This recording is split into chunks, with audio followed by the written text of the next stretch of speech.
All right, it is now my pleasure to bring to you Mr. Miniger and his paper, The Glory of the Blind and Apologetic Assessment of Kant's System of Ethics.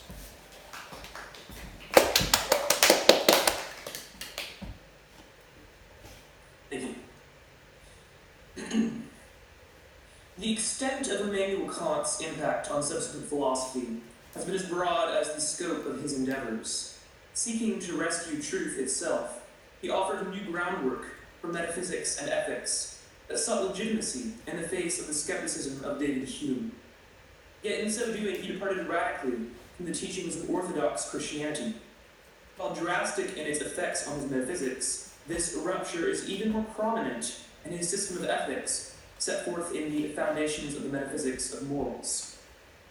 This work, clearly brilliant, asserts human autonomy as its foundation, and proclaims man to be his own lawgiver. From a Christian perspective, then, here is a challenge. A work by a man of genius setting up an alternative to the Bible's system of ethics. Rather than letting this challenge go unanswered, a faithful Christian apologist ought instead to examine its core teachings, to appreciate its strengths, and with sincere respect to assess and expose its weaknesses, all for the purpose of upholding biblical ethics as unique in its internal consistency and exclusive truth content. A basic overview of Kant's ethical system should start with its foundational concept, which is the will. Nothing in the world, indeed nothing even beyond the world, can possibly be conceived which could be called good without qualification, except a good will. Any other human characteristic can be used for ill purposes by a corrupt will, and therefore has no moral value unless directed by a good will. Kant accordingly posits the will behind an action as its determining moral factor. Actions are therefore relegated to ethical neutrality. In themselves, they have no inherent value, but only through the will which determines them. Kant goes on to say that merit is specifically based on the will choosing an action for no other reason than that it is good. Naturally, a system of ethics based on the will, in a system of ethics based on the will, motivation becomes quite critical. Consequently, where other systems might consider selfishness an irrelevant factor, to Kant it is unforgivable, entirely ruining the morality of even an otherwise worthy action. He therefore introduces the concept of duty, defined as follows. Duty is the necessity to do an action from respect for law. In consequence, only actions undertaken from duty have moral worth. Such worthiness has nothing to do with the intended outcome of the action, but rather with the principle on which the action is undertaken. But for what law does duty necessitate respect? It is in fact the law which we give ourselves. This is evident, for instance, in Kant's proposed system for evaluating a moral action. He states that all human beings are ends in themselves, and ought not to be used as a means to an end. Given then that the primacy of the human will is morality, how can we accomplish it? If, Kant argues, one is willing that all rational beings, at all times, should be allowed to act according to the principle by which one is acting, then the action one is contemplating is moral. There is therefore only one categorical imperative. It is, act only according to that maxim by which you can at the same time will that it should become a universal law. The categorical imperative is crucially important to Kant. Briefly put, it is the necessity to establish universal meaning and truth among men by adhering to universal moral standards, which therefore makes duty binding to its adherents. But it is important to note that this becomes for Kant the exclusive categorical imperative. For what he has done, effectively, is to make mankind the sole legislator of morality. He, man, is subject to his own but still universal legislation, and he is bound to act only in accordance with his own will. Although Kant does believe that the categorical imperative is not merely the product of individual whims or subjective desires, he does indicate that man must come to understand it and choose it by following his own reason. Though it precludes absolute moral freedom, then, the categorical imperative is still in the end the product and tool of human reason, equipping the will to govern and legislate for itself. In the third section of Kant's Foundation, he goes on to openly state that freedom of the will must be presupposed in order for man to be bound, meaning self-bound, to the categorical imperatives moral code. Why is the good will the foundational concept of Kant's ethics? Because of the surpassing dignity inherent to the concept of an individual both choosing and following his own moral law. What Kant has constructed, then, is a system of ethics in which man himself is both lawgiver and lawkeeper. And it is in this very autonomy that his system finds the basis for ultimate ethical value. It is clear, then, that Kant's Foundations is quite impressive. Few ethical systems are as broadly comprehensive and thorough. In particular, his system shows both remarkable internal consistency and profound insight into the human condition, especially when compared in either respect to other man-made systems of thought. These strengths will be discussed in more detail in what follows. The internal consistency of Kant's ethical system is founded on the inherent value of a free will choosing to act according to the categorical imperative because of the dignity of autonomy.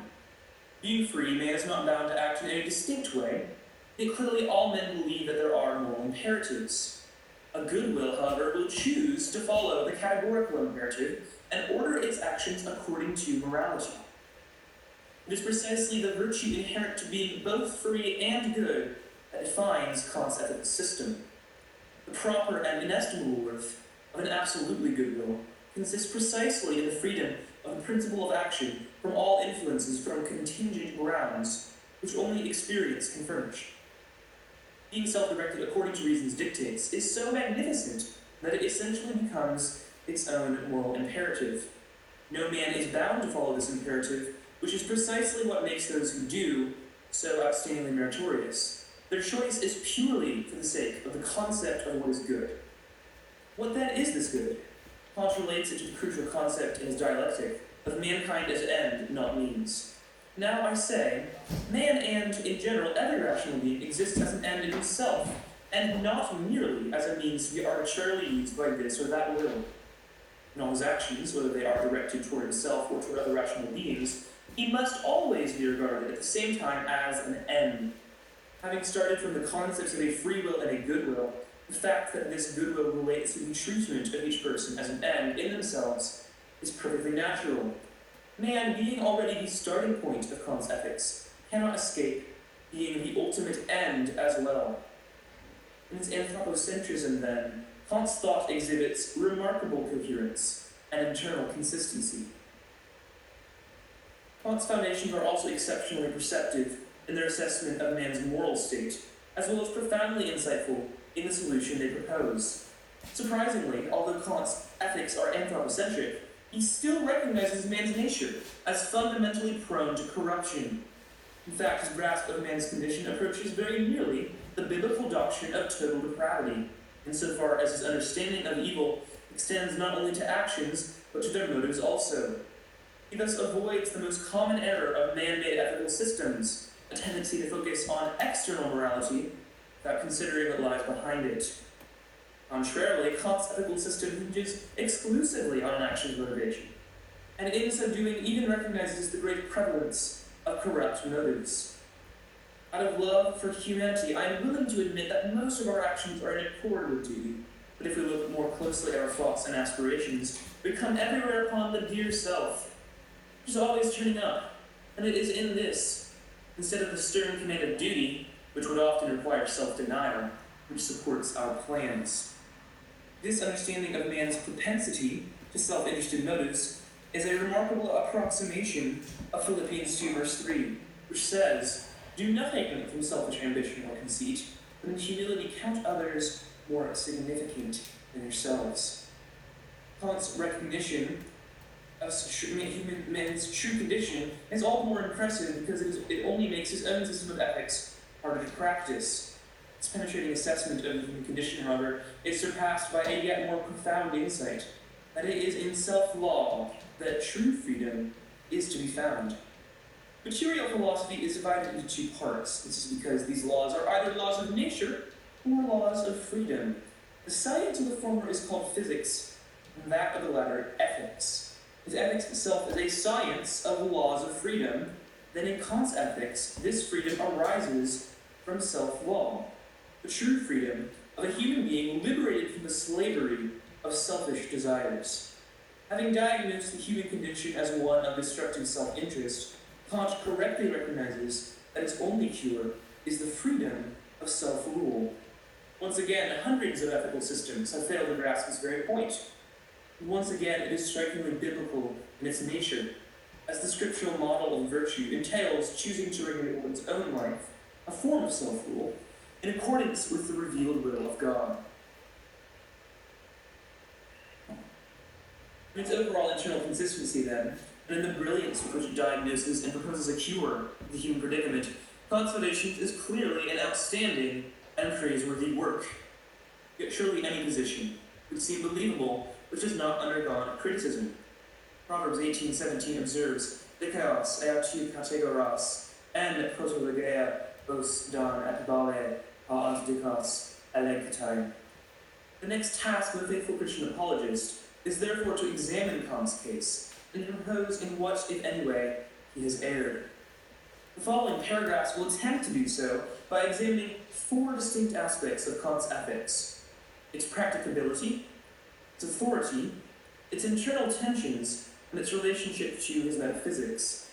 In these areas, it will be argued that his system of ethics falls short of crucial qualifications for a valid moral code, and therefore is not a legitimate alternative to the biblical system of ethics. When faced with a man-made system of ethics, it is only reasonable to ask how practicable it is. Can it really be done? To reiterate, Kant's system is founded on the notion of a good will, being one that adheres to the categorical imperative and therefore seeks the good of other men as ends in themselves. The basis for determining whether an action has moral worth is the assessment of the will's motive in choosing that action, which must be free from all self-interest. Faced with this system, one question certainly springs to mind. Is it really possible for a human being to act out of no self-interest? On instinct, it would be that, yes, people often do philanthropic deeds conveying no personal benefit. Further reflection suggests that this is perhaps reductionistic. Simply put, it is hard to clearly demonstrate that any action, no matter how charitable, is ever done from no self-interest whatsoever. Kant himself acknowledges this difficulty candidly. Although we have derived our earlier concept of duty from the ordinary use of our practical reason, it is by no means to be inferred that we have treated it as an empirical concept. On the contrary, if we attend to our experience of the way men act, we meet frequent, and as we must confess, justified complaints that we cannot cite a single short example of the disposition to act from pure duty. There are also justified complaints that, though much may be done that accords with what duty commands, it is nevertheless doubtful whether it is done from duty, and thus whether it has moral worth. He notes that many sincere philosophers have regretted the frailty and corruption of human nature, which is noble enough to take as its precept an idea so worthy of respect, which at the same time is too weak to follow it. Given man's propensity to selfishness, then, how can there be a viable system of ethics founded on the worth of utterly selfless actions? The idea sounds very noble, but it would seem to doom all its adherents to inevitable condemnation. Contrasted with the gospel, which also recognizes man's inability to attain moral perfection, Kant's system provides no saving grace, no propitiation, no answers to man's state of total depravity. This overstates the case. In an effort to discredit Kant, here is his own conclusion on the subject.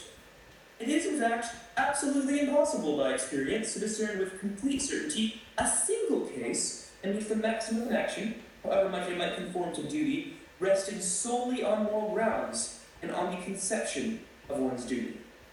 He goes on to defend his position by saying that the task at hand is not to prove its practicability, but rather to demonstrate whether it is morally binding. However, this still leaves the question: is it really possible to put this system of ethics into practice?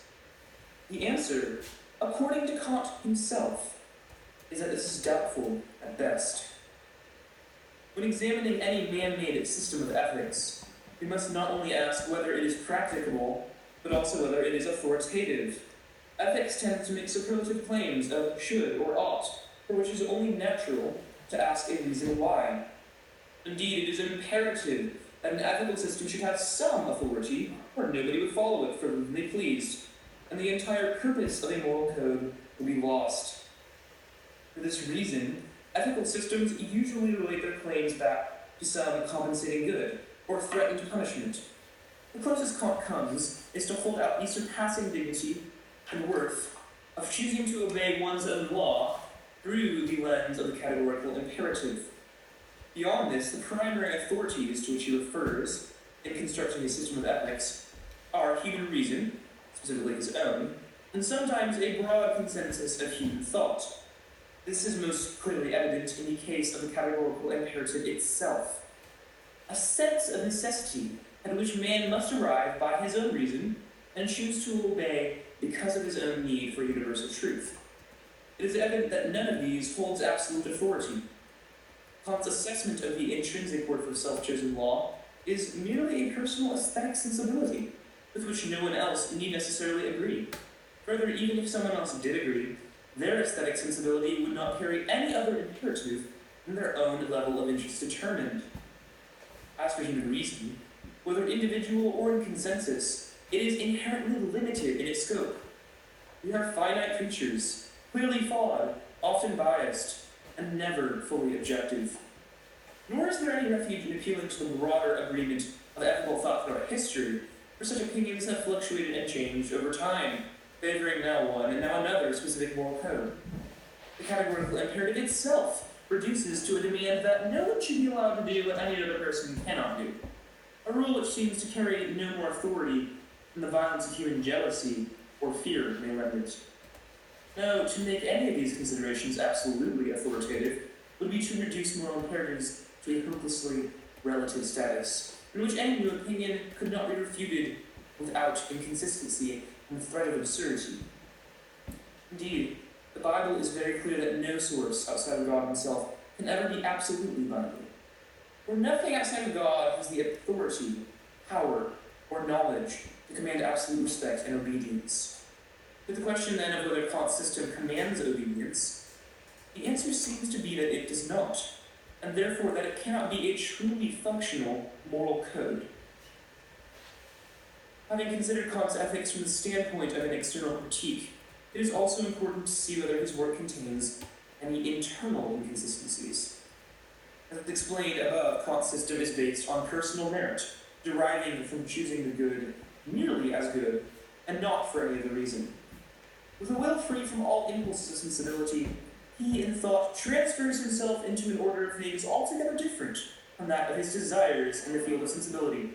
He cannot expect to obtain by that wish any gratification of desires, or any state which would satisfy his actual or even imagined inclinations. For the idea itself which elicits this wish from him would lose its preeminence if he had any such expectation. Here Kant sets forth two fundamental concepts of his dialectic: the intrinsic worth, or preeminence, of self-chosen good, and the necessity to avoid any personal gratification or inclinations. Self-oriented motives are therefore set at odds with moral value. The problem very simply is that Kant's system of ethics, by setting itself against self-interested motives, prescribes a profoundly difficult way of life, governed by principles that seem directly disadvantageous to personal interest. To overcome these disadvantages, then, a very strong motive is necessary, and Kant proposes to supply it by the notion of inherent merit of self-chosen good. Why does this notion have motivational force? It seems there's simply a strong appreciation for, in fact, a personal inclination towards, the sublimity of self-law, according to the categorical imperative. It is hard to see how this fits the concept of utterly devoid of self-interest. It is common knowledge that men often act out of personal interest or appreciation, and Kant has made it clear that this falls directly into the category of what is morally worthless. The whole system is therefore caught in a powerful dilemma. Clearly, there must be some motive to induce men to follow Kant's ethics, and he has supplied one. On the one hand, the motive can be seen as one of personal interest, in an aesthetic and moral ideal, in which case one can readily believe in its motivational power. Yet this contradicts Kant's own understanding of moral value, and so overthrows the whole premise of his system. On the other hand, the motive could be seen as utterly impersonal. Yet then it is difficult to see why it actually motivates anyone, or how its impersonality can be reconciled with Kant's glowingly diffuse language whenever he refers to it. Either the system is inherently self-contradictory, or Kant is simply being inconsistent. In either case, the inattention would clearly tend to undermine Kant's credibility, and leave the functionality of his system in an unclear light. Unfortunately for Kant, this is not the only dilemma his work faces. Another arises when one considers his ethics in light of his metaphysics. The most famous tenet of Kant's metaphysics is the noumena-phenomena distinction, which he remarks on in the third section of the Foundation. All conceptions, like those of the senses, which come to us without our choice, enable us to know objects only as they affect us, while what they are in themselves remains unknown to us. Therefore, as regards this kind of conception, even with the closest attention and clearness which understanding may ever bring to them, we can attain only a knowledge of appearances, and never a knowledge of things as they are themselves. Later he refers to this distinction as a distinction between the world of sense and a world of understanding. In effect, then, what Kant has done is to make the noumena, things in themselves, the world of understanding, unknown, and the phenomena, things as we perceive them in the world of sense, known. How is this relevant to a system of ethics? Kant concludes from the existence of the ego that man must reckon himself as belonging to the intellectual world, but he has no further knowledge of that world. Man is obviously rational. The fact that he is rational, beyond the fact that he is rational, he knows nothing else of the noumena, the intellectual world. How then does this comport with a system of ethics founded on abstract ideals? Kant's ethics cannot stand upon mere sense perception, as if he saw or tasted the sublimity of self-law, or the status of humans as ends in themselves. But to divorce these concepts from the world of sense perception is to declare them noumena. And of the noumena, as Kant himself has said, man has no further knowledge. Kant's metaphysics therefore declares that Kant's ethics are fundamentally unknowable, making the two systems apparently irreconcilable, and thus throwing Kant's worldview into further internal tension. For all Kant's genius, for all that he has contributed to the world of thought, and despite the brilliance of his foundations, blind faith seems to be the only way forward for any who would defend his ethics. Contrary to the Christian worldview, no divine wisdom can explain by hints and glimpses enough knowledge of the spiritual to be lived by. No love or grace can encourage the struggling self-law givers, fated to pursue a standard of selflessness they cannot attain. This faith in the face of contradiction and lack of sure knowledge must bolster them to live a life grounded on a glorious ideal which cannot have personal value to both to them, or it would be morally worthless. A life proudly self-chosen, a lot defiantly self-given. It's certainly not in any way rewarding of personal inclination. Though Kant saw man's condition of selfishness and thus the need for duty and self-law, his solution was to return to autonomy, and so to challenge the absolute authority of God, the only true hope of redemption.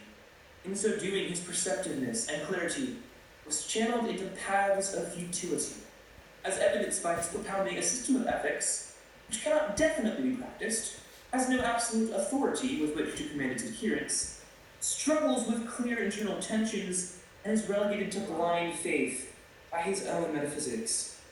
Though Christians ought certainly to pay homage to his genius, they need not therefore have any reservations in continuing to uphold the unique status of biblical ethics as exclusive in its truth content and internal consistency. For, in so doing, they are making the wisest of choices. Decide not with man, but with God. Thank you. Thank you very much, Mr.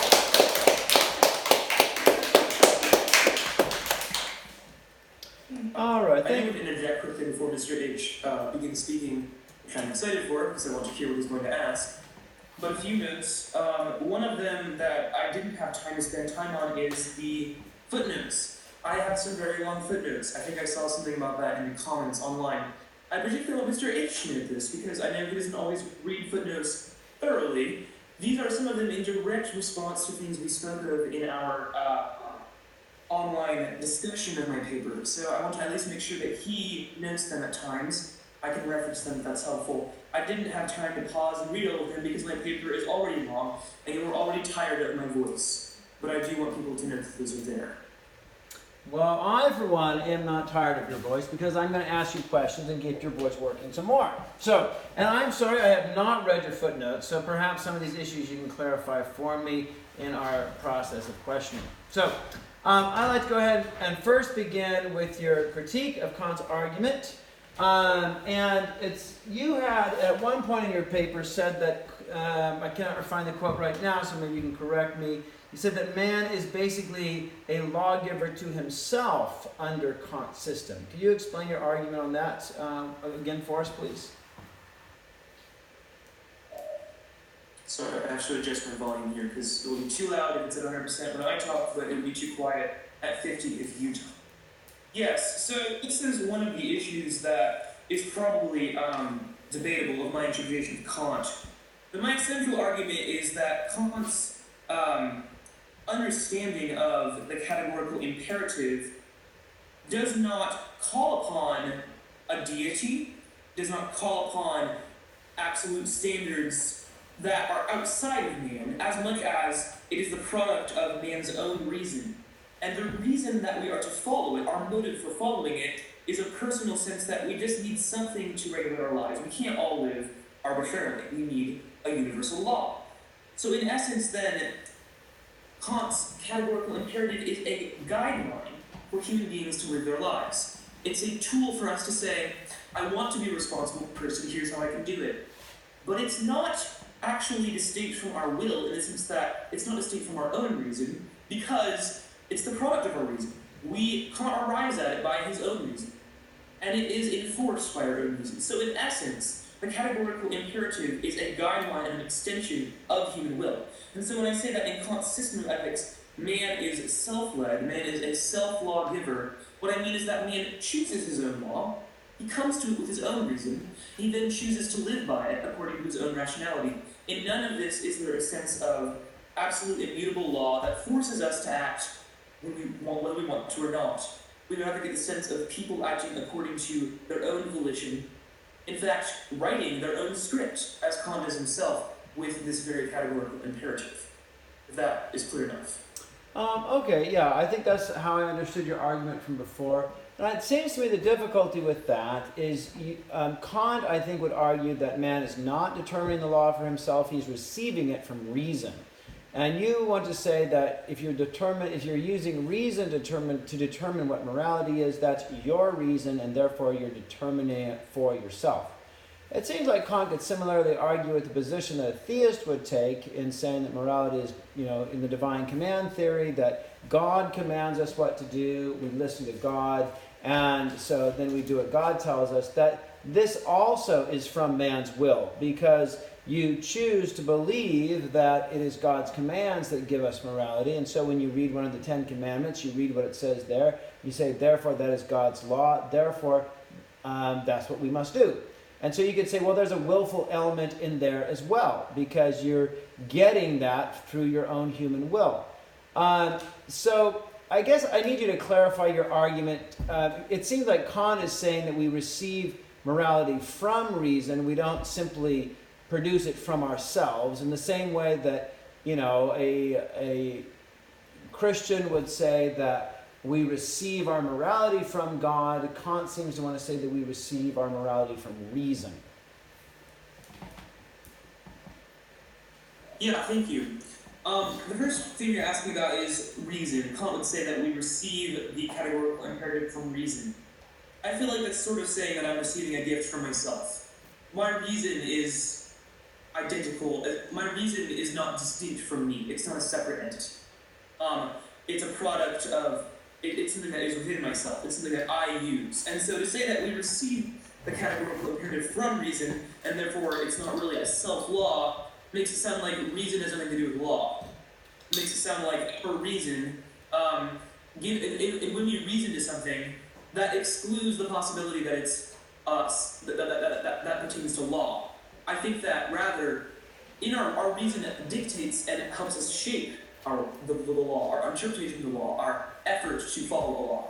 So what I'm arguing is that when Kant says that categorical imperative is from reason, he's identifying it as being from us. I don't think reason is distinct enough from us that it would be wrong to say that this is self-law. But you have to clarify what that self-law means. It is mediated through a specific certain entity, the categorical imperative, but that entity is a product of our own will. And so I still describe it as self-law, pertaining back to us. Pertaining to God, that's an interesting point, because it is very true, and I think I noted at one spot that there is a similarity between Kant's self-law and the self-law of the Bible, in which we regulate ourselves according to God's law. I think I noted that in one of my paragraphs. But there's some notable distinctions as well, I believe. And one of them is that God is an absolute divine being. He is not only external to us, but he is the lawgiver. He is the one who shapes and orders everything in life. His authority is beyond us. And so to say that we are self-lawgivers would be a little bit inaccurate, in the sense that we are actually receiving law from divine revelation. And to claim that we are giving that law to ourselves then seems to me a little bit absurd. Whereas when I say, I have reasoned myself to a categorical imperative, and therefore I give myself this law from the categorical imperative, that seems consistent to me, because the categorical imperative originates from within me. So, we do have to be very particular. Self-law does not mean that I'm so autonomous that I just decide whatever I want. Kant wants us to follow the categorical imperative. He doesn't want mayhem, he wants order. But it is self-law in the sense that it's coming, at least from anything he ever says in this book, from us. Could Kant have said that this comes from God? I feel like he could, but he didn't. And so at the end of the day, it still seems like self-law to me. Okay, well, by saying that something that we derive through reason is actually coming from ourself because reason is a faculty that we possess, it seems like you're ignoring the distinction that reason is not a faculty for developing things from ourselves, but a faculty for recognizing things that are fundamentally not ourselves. When I reason through the proof for the proposition 147 in Euclid, I come to the conclusion that the squares on the angles about the right angle, squares on the side about the right angle is equal to the square on the side opposite the right angle. I use my reason to come to that conclusion, and yet I don't think it would be proper for me to say that somehow the Pythagorean theorem came from me. The reason is something I use to derive something, the reason is something I use to discover something outside of myself, not find things within myself.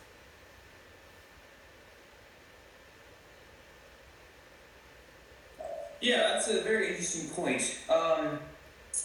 So what you're saying is that reason, in its conclusions, posits an outward correspondence. In other words, reason's conclusions are not authoritative because they are from reason, and that reason is our reason, but rather because they pertain to reality externally. I think there's some fairness to that. The conviction of something is the conviction that we have concerning something like the angles, geometrical figures, that sort of thing, pertains to our sense more of the fact that it bears out as true than that we arrive at it by any product of reason. I think what, for me, is a hang-up about that in the case of the categorical imperative is essentially that you don't feel that quite that same way.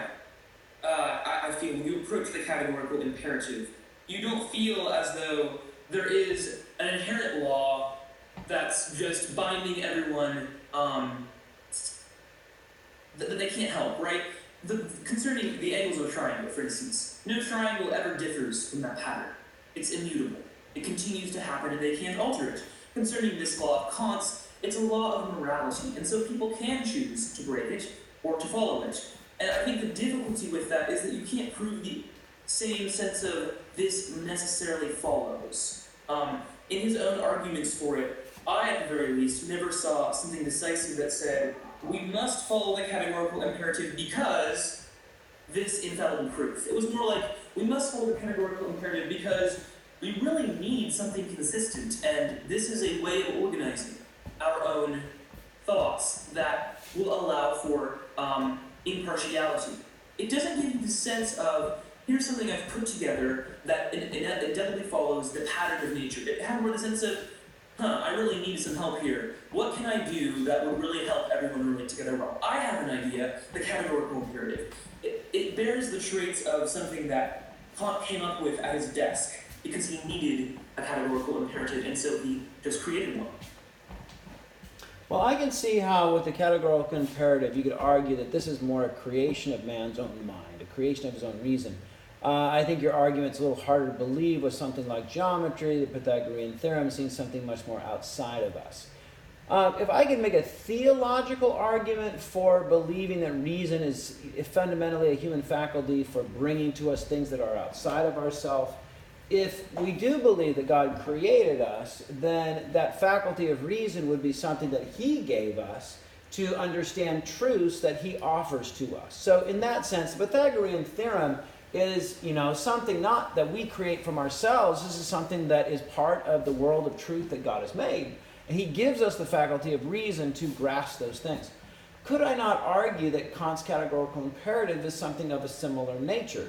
Even given that Jesus himself says, do unto others as you would have them do unto you, you could say that morality is another fixed thing. And reason has been given to us by God to find that morality that God has instituted in the world as his objective truth. Yes, I think you could say that, and I very much agree with you in your assessment of how reason actually functions. The issue is that Kant doesn't ever say that, and I am critiquing Kant on his own terms. Now, if one wanted to make a Christian amendment to Kant and say, here's how this works within a Christian worldview, I would then not approach this paper apologetically, I would approach it theologically, we could argue back and forth about that. I think the issue with Kant to me is that he ultimately, I get to this more later in the paper, he bases everything on autonomy. And what that does to him is it makes our reason the arbiter. It makes, we're supposed to, because if it were to come from another source, in the end, we would either be being motivated for the wrong reasons, because that source carries some sort of motive that is beyond our own reason, or that external source would have to be somehow identical to our reason. It would have to have no actual authority at all. Either way, you don't get Christian theism. And so I think that Kant has just defined himself antithetically to what you just expressed. He hasn't left us open with the possibility that, okay, I'll put it this way. It could be the case that this is convincing to us because of how God has created us, but that's not why we should believe it. We should believe it because of our own reason. We should believe it on the basis of what we've determined. Our belief comes from our own judgment, in a sense. We are trusting ourselves here. We may believe that we are trusting ourselves with the backdrop of kind of the safety net of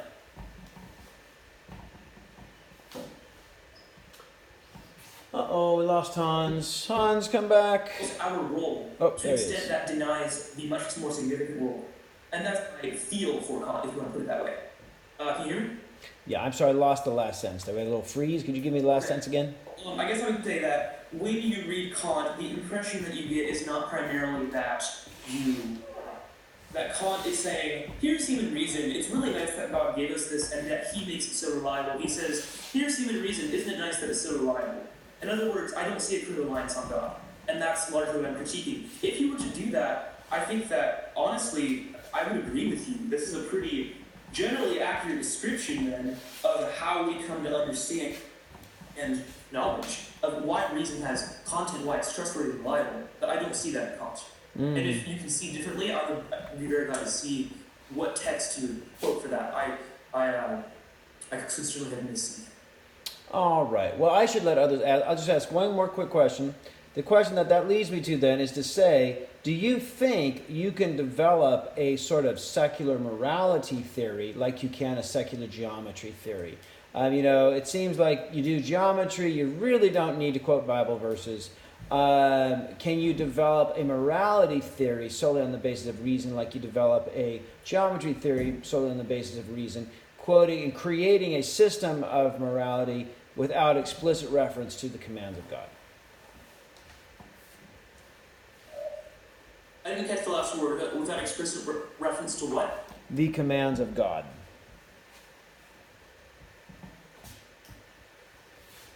Well, since you said that this is your last question, I do want to first of all thank you for all your questions. Obviously, I'm replying to you as someone defending his paper, but I really appreciate all of them, and they've been helpful for me to think through my paper. And then, regarding your actual question, yes, I believe it's possible. But I believe it's possible for a very specific reason. And in fact, this gets into presuppositional apologetics, so thank you for an opening. Essentially, I believe it's possible because, in actual fact, that is how things work. God commands and God establishes, and therefore there is truth. And one does not have to acknowledge God or even mention God to note that cognitive truth and reason according to it. We can make clear, the unbeliever can and does, as we've seen throughout GBT, make many claims of truth that correspond to reality. But he can only do that because God has done this. If God had not made reality in the way that he had, the statements of the unbeliever would be groundless, and in the end, they all fall apart insofar as they don't recognize him because they can't explain why they make sense. They can make sense because in the end, the unbeliever recognizes that there is a God and that he upholds reality and that this is why everything looks the way it does, but they refuse to admit it. And when they refuse to admit it, their arguments fall apart at that point. And that is the point at which I'm arguing Kant's arguments fall apart. Not that he does not have good insights. I was very impressed, as I did at the beginning, with many of his insights. But he refuses to acknowledge God as their originator, at least explicitly, in this text that I'm quoting from. And I think that leads him into various errors and inconsistencies, and I think that it inevitably does that every time someone attempts to do something like that. So, yeah, I hope that sufficiently answers your question. All right. Thank you very much, Mr. Miniger. Let's hand it over to others and see who has questions for you. You know what, Ben? I need you to come and sit in front of the camera. I can be loud. Well, the camera won't pick you up as well either. So it just, and if we all sit together here, then the camera will see everybody. So anyway, looks like you have Ben or Ina to start off with. And also, those of you who came in, it'd be nice to see your videos. Autumn, Peter, the Vandermeulens, Lily, let's get your videos on so we can see everybody. And so, go ahead and call on who you like there, Mr. Miniger. Okay, thank you. Give me a moment here. I'm going to put headphones on because I'm having audio issues. And while I'm doing that, Mr. H, if you can call on locals that are raising their hands, I can't really see them and see the onliners at the same time. So that would be really helpful. Okay, Ina? Okie dokie. First of all, congratulations on crushing Kant's argument. I really appreciated that. And secondly, you mentioned that Kant and the Bible aren't really related together, that they don't very much connect in a good sense. However, I seem to remember my reading and some perusals on Kant, and I don't know if it was his Prolegomena or his Future Metaphysics, but he does state that God is the creator of morality, somewhat explicitly. And so how do you, so basically how would you connect that with the categorical imperative and your claim that Kant uses solely human reason? Right, thank you. That's a good question. It's one that I wrestled with different times in reading Kant.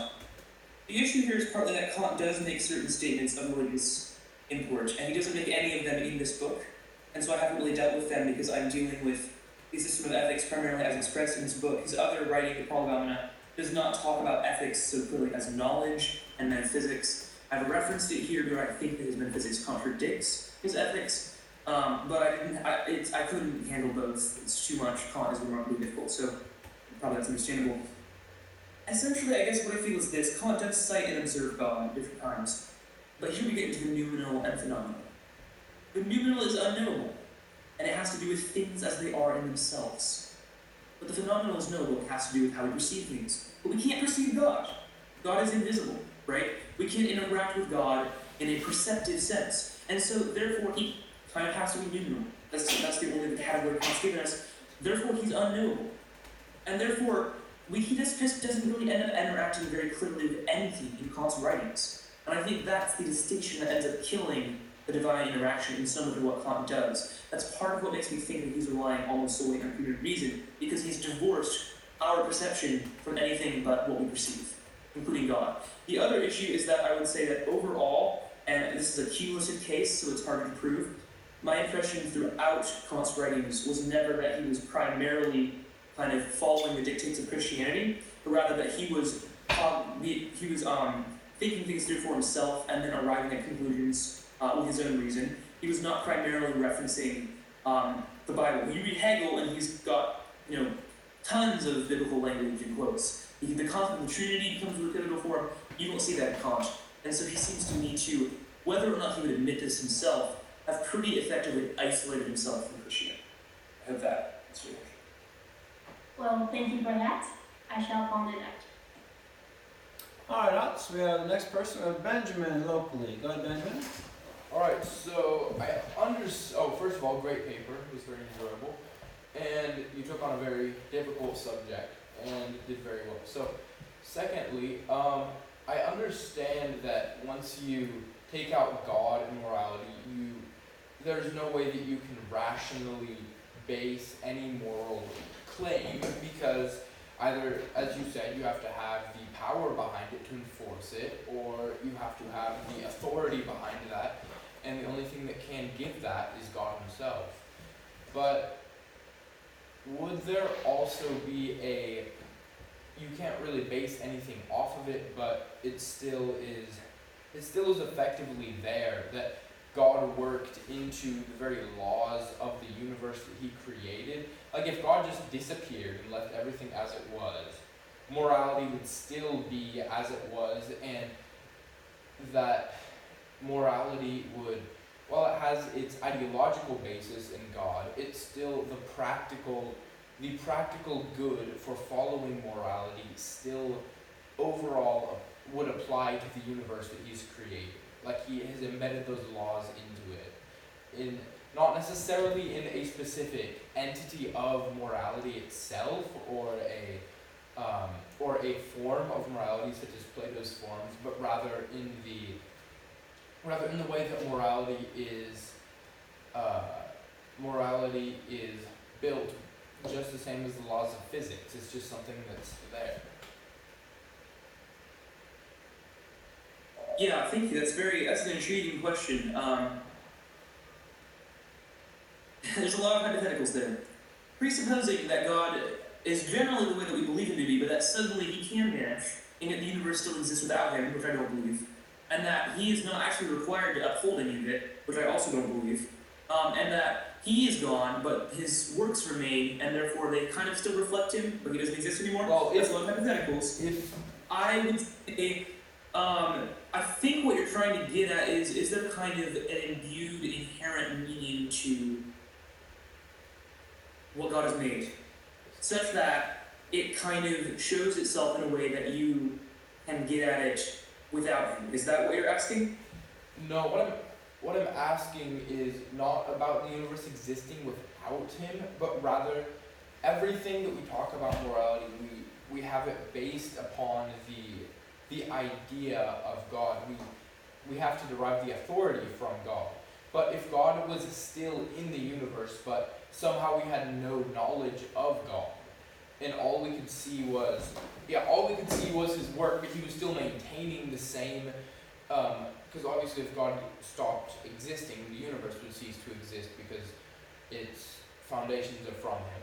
But if he kept doing the exact same thing that he does, but there was no way that we could use him as a reason for the morality that he's creating, could we still observe that morality within the universe? Or is it just a completely, as Kant tried to do it without God, is morality completely based upon God, and there's no trace of it that can be found in his creation? That's a really fascinating question. I would say, first of all, yes, morality is completely based on God. However, in the hypothetical situation you're citing, I think that we would still, in the end, receive, because the law of God is written on our hearts, I think we would still come to the same conclusions. Because God's character is manifest in the world. if we had no knowledge of God, we would be probably pantheists who would believe there were gods in everything, because we would see that reflection of the thing that we couldn't know. And we didn't have any notion of what a god even would be. I don't know how that would work. That's pretty long hypothetical for me to pursue at the moment. But I think that a lot of our knowledge of God really is partly dependent on His presence and reality, and the fact that we are made in His image. And I don't think that that's really possible without us being aware of that fact. So I feel like it might be possible, hypothetically, that if that was the case, we actually wouldn't be in the image of God. Maybe you can make the argument that you can't be in the image of God and not know who He is. And so if you shut both of those off, then no, I don't think we would arrive at the same moral principles. We would just be animals, essentially. So two different takes on the same hypothetical. That's, I don't know if I have more than that. All right, thank you.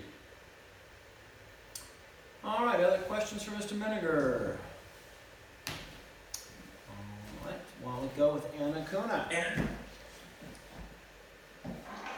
First off, lovely paper. I obviously have a few questions. So my first question is, a lot of times in your paper you mentioned the existence of Kant's ethical system. What would you say an ethical system is? Thank you for calling me out on not finding my terms. Always make people define their terms. Yeah, no, that's very important. I guess I've used it just basically because the word ethics is a little broader than morality. Ethics pertains to the question of how human beings should act. An ethical system, then, is a structure or system, a series of ideas and laws and reasonings that suggest a model for ethics. How should we act? Here's the system that explains that. We've compiled a list of primary concepts, rules, laws, guidelines, further recommendations. The Bible has an ethical system. It's based on love the Lord your God with all your heart, and your neighbor as yourself. It develops that in the Ten Commandments. Christ develops it when he talks about how husbands and wives should relate to one another. That would be an ethical system. It's ethical because that's how human beings relate. It's a system because it's a coherent, unified expression of that, of a broad number of cases. You can take a system and work from it to understand many things, through many situations throughout life, essentially. That helps. Okay, so given that, what would you say makes an ethical system practical? Because I note that you specifically called out that Kant's ethics was not practical, but I don't see what would make it not. Yeah, okay, let me go back to that paragraph briefly. So when I say that a system of ethics is practical, what I mean is it humanly possible to follow it? You can have all kinds of ethical systems. Perfection, in a sense, is an ethical system according to, let's say that I have an ethical system that says, good ethics is whenever you, I'll pick something totally random so it's not kind of goofy, but let's say whenever you throw a rock, you always hit exactly what you were aiming at. And if you don't do that, you are ethically, you are condemned. Well, obviously it's not possible. Human beings just aren't that accurate. Any target? What about one 300 feet away that I can't even reach? So it's not practicable. It can't be physically humanly done. Let me try to find my paragraph there. Okay. So my argument for Kant's, the fact that Kant's system of ethics is not practicable is that there is, to practice a system of ethics, you cannot have any external motivation, no enjoyment, no fear, no desire to help other people. You can't have any of that motivating you at all. You have to only act because you think that this is what is good. You can't even love that it's what is good. You just have to act because you think it is. It feels fairly, we were talking today at our class about stoicism, it feels fairly stoic. There's no emotion, there's no motivation, you're just doing what's right because it's right and that's it. And I'm arguing that that's not humanly possible. And Kant himself says that he's not sure it's humanly possible. So if he's not even sure it's humanly possible, why do we believe that this works? That's my question. So, is it possible? Doesn't seem so. Therefore, I would argue it's not clearly practical. Is it therefore valid as a system? Okay, so I just noticed the example you chose of throwing a rock and not being able to hit the target sounds remarkably similar to Anselm's that you must look at that, and if you look away from it in any slight way, you would thus be committing a sin. Which leads me to the question, if that means that Kant's system is not practical, what makes the Bible's system practical? I'm so glad you asked. Essentially, what makes the Bible's system of ethics practicable? Well, there's a number of things. First of all, it was originally practicable in the Garden of Eden, pre-fall. Adam and Eve kept the law of God. They were in communion with Him. So it was fully practicable then. Through the fall, we are no longer able to follow it. Now, the reason that this does not invalidate the law of God is, in the case of God, two things. First of all, God's system of ethics carries an inherent authority to it, so that He may set a system of ethics that isn't practicable because He writes the rules. In the case of Kant, Kant does not write the rules. He's making up a system of ethics that is a utility system of ethics. It's not trying to establish morality and goodness. It's just trying to help us all live together peaceably. So if you can't actually work within that, if you can't actually live it out, it obviates itself. Because it's setting up morality. It's just trying to help us live together. It's not an absolute standard, it's a tool. And if the tool doesn't do what the tool is meant to do, it's worthless. Now, God's absolute standard is worthwhile because it's the only thing it's doing. God's absolute standard of morality does other things than have us follow what he holds out for us. It also vindicates and justifies and glorifies Him. And so it's inherently useful in itself in another way. The other issue is that it is possible to keep God's law. It is humanly possible. It's our sin and corruption which struggle with it. And in Christ, that sin and corruption is overcome. We are in Christ able to practice God's law. We are justified in Him. We are given the strength. There is no temptation common to man that we cannot resist. And in Christ, we promise there will always be a way of escape. So it is in fact practicable. The simple fact is that in this life, we continue to struggle. In the life to come, we will fully keep God's system of ethics.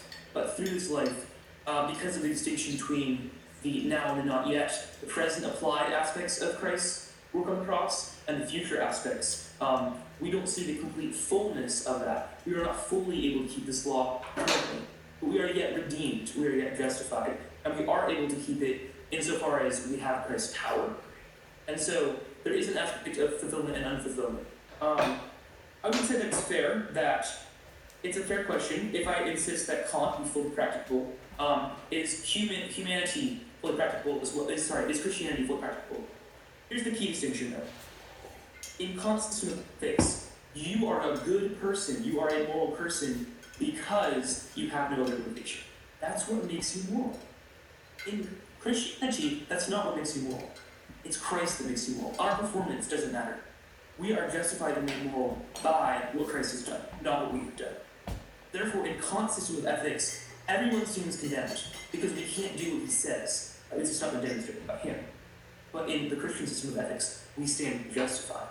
And in fact, we shall be able to keep the system of ethics. So, whereas Kant's system of ethics is not only impossible, but also condemning of those that practice it, the Christian system of ethics does not condemn its adherents, and it also eventually promises full ability to practice it. Sorry, that's kind of a lot.